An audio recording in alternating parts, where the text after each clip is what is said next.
This video was brought to you by Brilliant, and the first 200 people to use the link below will get 20% off an annual premium subscription.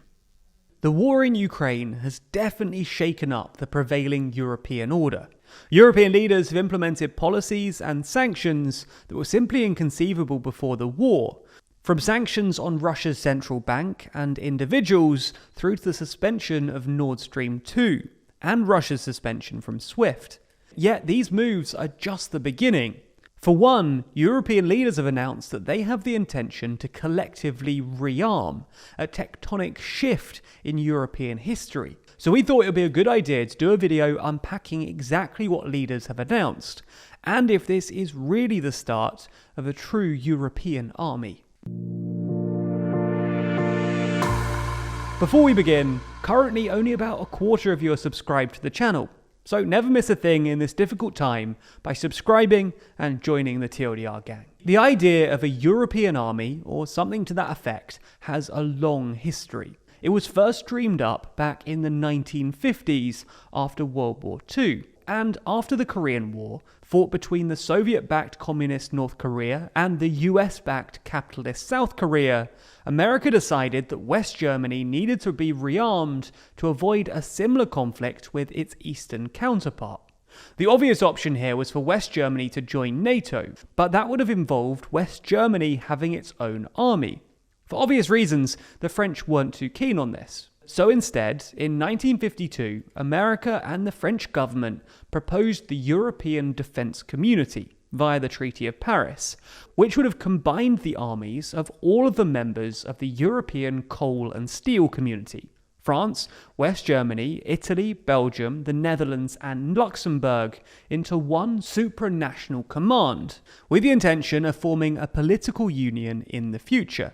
The French Parliament, however, didn't like the idea of giving up national control of their army and refused to ratify the treaty in August 1954, and in the end, West Germany just ended up joining NATO.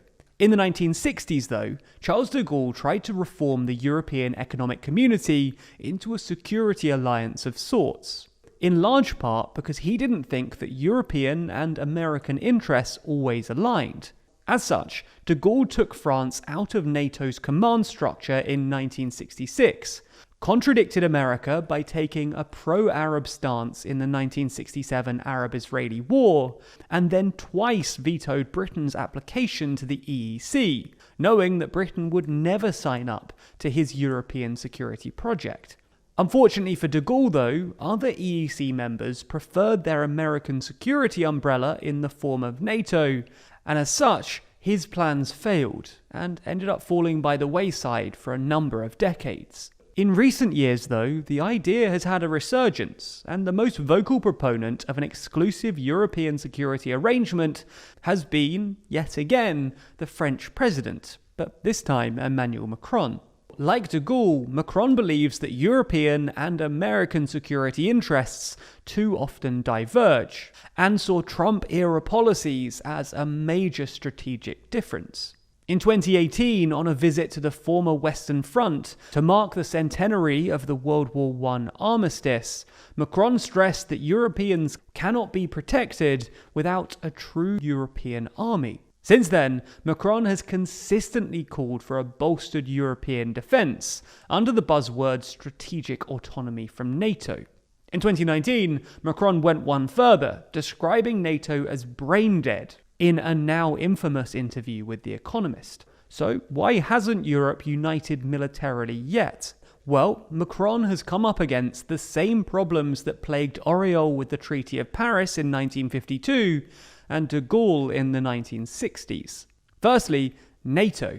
Ever since NATO's formation, European leaders have been worried that a European army or defence union would end up just duplicating what Europe already has under NATO, and possibly even undermining NATO by annoying the Americans. European governments have also been more than happy to rely on the US and its massive defence budget for security guarantees, while simultaneously cutting their own military spending.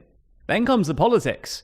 A European Defence Union or European Army would ultimately see domestic defence resources given up to a supranational organization, opening up the possibility of national soldiers being deployed against their own country's interests. For understandable reasons, European publics, especially those with large armies like France and Britain, have never been keen on the idea of giving up national control of their militaries.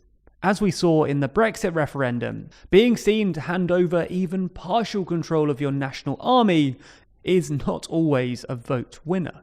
The final issue is Germany. As both Europe's largest and richest country, any European army would require a lot of resources from Germany. But until recently, Germany has been reluctant to substantially remilitarize, let alone join some European super army. Of course, this has changed with Olaf Scholz's pivot to a new era of German military spending, something we actually covered in another video. None of this is to say that Europe hasn't made some moves towards a common defense policy.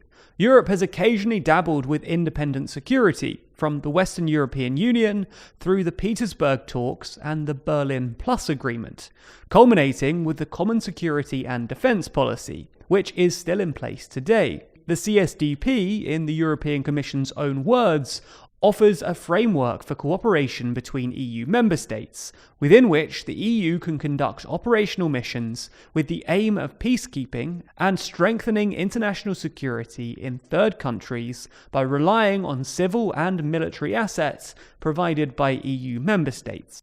Putting aside the slightly wishy-washy definition, the key operative word is the first one: framework.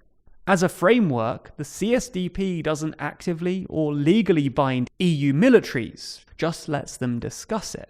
The actual closest thing that the EU has to an army is Frontex, formerly the European Border and Coast Guard Agency. At its heart, Frontex has one key task: to protect Europe's, or more precisely the Schengen area's, borders. Until very, very recently, Frontex had no power to recruit a force of its own. It merely relied on resources from member states, which it then pooled. Since 2021, though, Frontex has had its own uniformed service in its standing corps, but their role is still extremely limited, and Frontex goes to pains to stress that their agents work under the command of the national authorities of the country they're deployed in. Anyway, with Scholz and Germany now on board with increased defence spending, on March 11th, the EU 27 heads of states agreed to the Versailles Declaration. The declaration has three dimensions: reducing energy dependencies, building up a more robust economic base, and most importantly for this video, bolstering EU defence capabilities. The declaration highlighted how, in the view of the challenges we face, and in order to better protect our citizens, we must resolutely invest more and better into defence capabilities. We therefore agree to increase substantially defence expenditures, with defence capabilities deployed in a collaborative way within the European Union. And European Council President Charles Michel highlighted how actions taken by the EU and its member states since the Russian invasion of Ukraine marked the birth of a European defence. In a thinly veiled dig at NATO, a triumphant Macron declared that we can no longer depend on others to feed us, care for us, uniform us, and finance us. We cannot let others defend us, whether on land, at sea, under the sea, in the air, in space, or in cyberspace. Our European defence must take a new step. While it's too early to know precisely what shape this new EU security agreement will take, this could be the first step on the road to a true European army.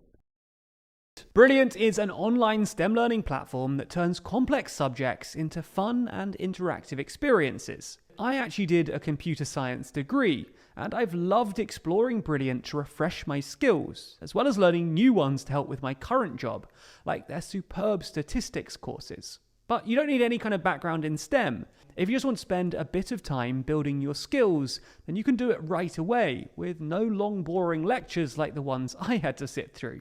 Sorry to my former university.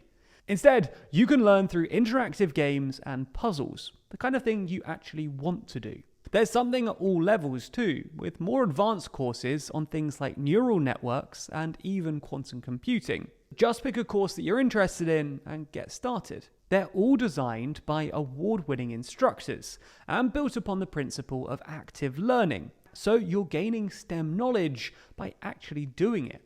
Brilliant helps you learn new things and sharpen your skills. So if you want to improve with STEM, then you should sign up to Brilliant at brilliant.org/TLDREU. And the first 200 people to do so will get 20% off an annual premium subscription. Thanks so much for supporting the channel.